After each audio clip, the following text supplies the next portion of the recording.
So we have arrived at Ocean BMW. As you can see, mine next to the demo, that's the 2023 model S1000Rr. I've just been in and spoke to the chaps upstairs. They're saying that if I come in earlier one day when I pick the bike up, I can take that one for a spin for a couple of hours. It'd be cool to compare the two. That'd be a sick video as well. Comparing the Gen 2 to what would be Gen 4? Gen 5? No, I'm not actually sure. The 2014 compared to the 2023 basically. So that'd be mint. It's got some serious winglets going on. Way more aggressive. It's got an Akra system as well, slip on. A lovely display as well.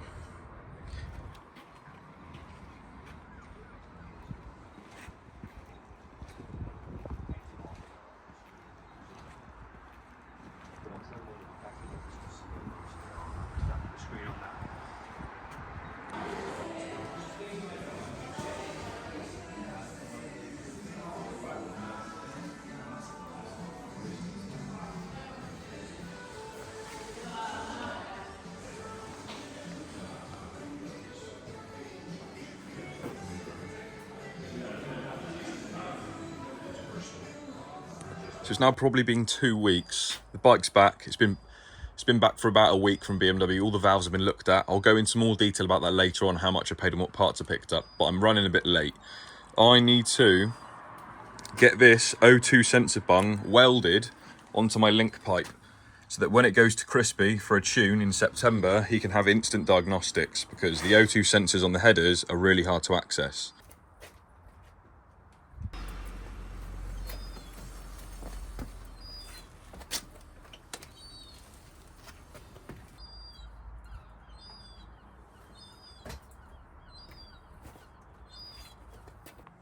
So this this bung kit was probably £7 on eBay, stainless steel.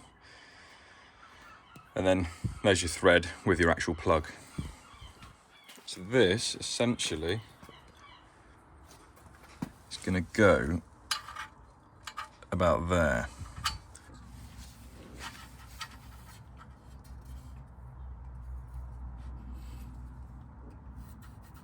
Obviously, I'm only taking the link pipe to Padsfab, so I've got to stencil it, template it on the bike, and then obviously take the pipe off.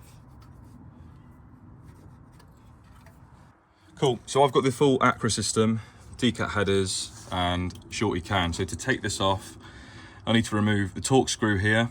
The clamp that holds the carbon cover on as well acts as a clamp, and also 2 springs that hold the link pipe onto the headers.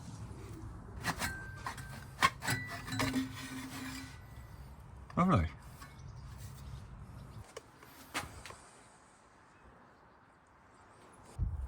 Right, I've sprayed a bit of lube on them, so now they just slide out.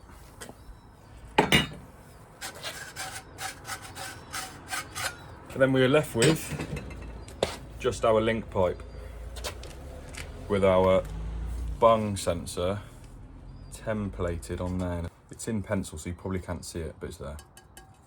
So I'm in the car, gonna go drop this off to Ben. Probably only take half an hour, I imagine. I'll either see you up there or I'll see you when we get back. So just arrived at Pad's new unit. I say new, he's actually been here a couple of years. Padsfab actually did my RS3 exhaust, if you've seen that video, so I will link all his socials in the description down below. And there we have it. One bung welded on. So got back home, obviously put the pipe and exhaust back on the bike, and as you can see, it looks pretty OEM, to be honest with you. It fits the pipework pretty well, you wouldn't notice it. Right, earlier on I did mention what I collected from BMW and why I was there. The bike was overdue having the valve tolerances and clearances checked. Regardless of them having done the work or not, the labour's still got to be involved. So they were all within tolerance, however you still essentially pay full price because the hours and labour costs, etc. They still have to dismantle the bike to see what the tolerances are. So good news, mine were all done. On the downside, it's not cheap. You'll see there's various gaskets there I needed as well. There's a couple that were split, and I also decided myself to buy the new detents plate, the new revised model, and also a new clutch cover gasket. Because I've got a few shift issues. If you saw my previous video, you'll notice I mentioned them then. So that's the reason I bought those bits. So onto the actual tuning side of things. This is Crispy's Motorcycles. Crispy's the guy that tuned my bike absolute legend, knows exactly what he's doing, highly recommended to me by so many of my friends. So drop him a message. His socials will be below as well, of course. So make sure to check the description for that. Crispy is in Plymouth and I'm in Cornwall, so it's about a 2-hour ride from me. Rode up on a weekend, dropped the bike with him. I want to say he had it for about a week. He said it tuned up really, really nicely. I've obviously got the, we'll show you the dyno video in a minute. He was kind enough to film that for me. I'll show you that straight after this. And obviously got the printout as well. The graph looks amazing. But anyway, I'll get onto that in a minute and I'll let you see how it sounds.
So obviously when he sent me this, I was absolutely blown away.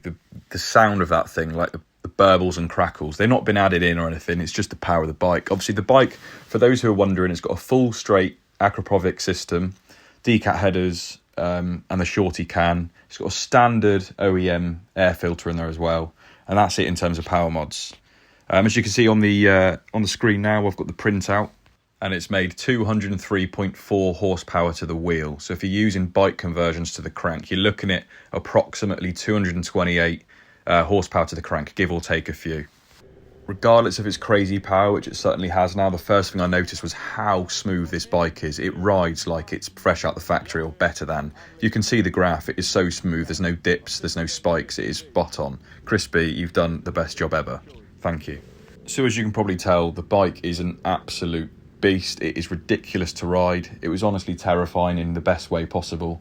But of course, I've not posted a video to upload anything of me riding it since, which is my intention to do completely. So let me know your comments down below, guys. I really hope you did enjoy it. It was about time I posted something and of course explained what's happened with the bike in terms of tuning, etc. So as always, thanks for watching. Please give it a thumbs up if you enjoyed. Give me your comments down below and your thoughts, and subscribe if you haven't already. See you soon.